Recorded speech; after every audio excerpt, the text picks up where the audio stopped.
আসছে ভয়ঙ্কর ঘূর্ণিঝড় রেমাল।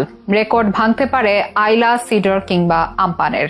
মে মাসের ঘূর্ণিঝড়ে ব্যাপক ক্ষয়ক্ষতি আর প্রাণহানির অতীত ইতিহাস আছে অনেক। এবার সেই মে মাসেই বাংলাদেশ মুখোমুখি হতে যাচ্ছে আরও একটি প্রলয়ঙ্কারী ঘূর্ণিঝড়ের। ঠিক 15 বছর আগেই দানবীয় ঘূর্ণিঝড় আইলাকে স্মরণ করিয়ে দিতে একই দিনে আসছে আরেক ভয়ঙ্কর ঘূর্ণিঝড় রেমাল, যার শঙ্কা ইতিমধ্যেই বিরাজ করতে শুরু করেছে ভারত বাংলাদেশ দুই দেশের উপকূলেই। কতটা ভয়ঙ্কর হতে পারে এই রেমাল, বাংলাদেশে আঘাত করার সম্ভাবনাই বা কতটুকু, কবে জানা যাবে এর গতিপথের চিত্র? এসবের বিস্তারিত নিয়ে থাকছে এখনকার বিশেষ আপডেট।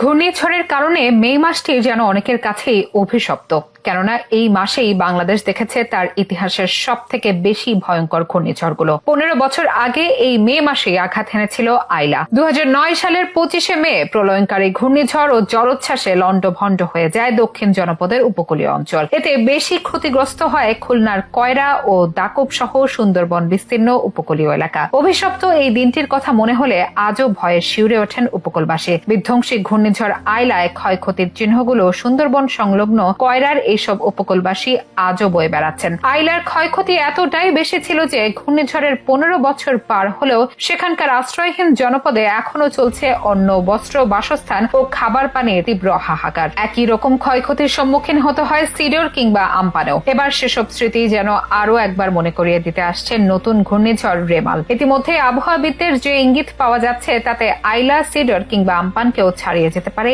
এই ঘূর্ণিঝড়। নিজের ভয়ঙ্কর রূপ দেখানোর পাশাপাশি লন্ডভন্ড করতে পারে উপকূল কিংবা দেশের অন্যান্য অঞ্চলকেও। জানা যাচ্ছে শক্তিশালী এই ঘূর্ণিঝড়টি চলতি মাসের শেষের দিকে পশ্চিমবঙ্গ ও বাংলাদেশের উপকূলীয় অঞ্চলে আছড়ে পড়তে পারে। বঙ্গোপসাগরে এরই মধ্যে ঘূর্ণিঝড়টির জন্য একটি উপযুক্ত পরিবেশ তৈরি হয়েছে, যা আগামী 20 মের মধ্যে গভীর নিম্নচাপে ঘনীভূত হয়ে ঘূর্ণিঝড়ের আকার নিতে পারে বলে ধারণা আবহাওয়াবিদদের। তবে ঘূর্ণিঝড়টির অভিমুখ কিংবা গতিপথ কোন দিকে তা এখনো নিশ্চিত হওয়া যায়নি। ঘূর্ণিঝড়টির সম্ভাব্য শক্তি নিয়ে আবহাওয়াবিদরা বলছেন, রেমাল ও 15 বছর আগের আইলা কিংবা 4 বছর আগের আমফানের মতো বিধ্বংসী হতে পারে। তবে এটির শক্তি কতটুকু কিংবা শেষ পর্যন্ত সুপার সাইক্লোনের রূপ নেবে কিনা তা জানতে আরো কিছুটা সময় লাগবে। ইতিমধ্যেই ভারত বাংলাদেশ দুই দেশের আবহাওয়া বিভাগ তীক্ষ্ণ নজর রাখছে এই সম্ভাব্য ঘূর্ণিঝড় সিস্টেমের উপর। ভারতীয় আবহাওয়া অফিসের পূর্বাভাস অনুযায়ী আগামী 20 মে দক্ষিণ বঙ্গোপসাগরে ঘূর্ণাবর্ত তৈরি হতে পারে। তাদের মতে সেটি সোজা উত্তর দিকে শক্তি বৃদ্ধি করবে, যা 24 মে একটি শক্তিশালী ও পূর্ণাঙ্গ ঘূর্ণিঝড়ের রূপ নিতে পারে। 25 মে সন্ধ্যার পর ঘূর্ণিঝড়টি পশ্চিমবঙ্গ বা বাংলাদেশের দিকে এগিয়ে আসতে পারে বলে জানিয়েছে ভারতীয় আবহাওয়া অধিদপ্তর। কানাডার সাসকাচুয়ান বিশ্ববিদ্যালয়ের আবহাওয়া ও জলবায়ু বিষয়ক পিএইচডি গবেষক মোস্তফা কামাল পলাশ বলেন,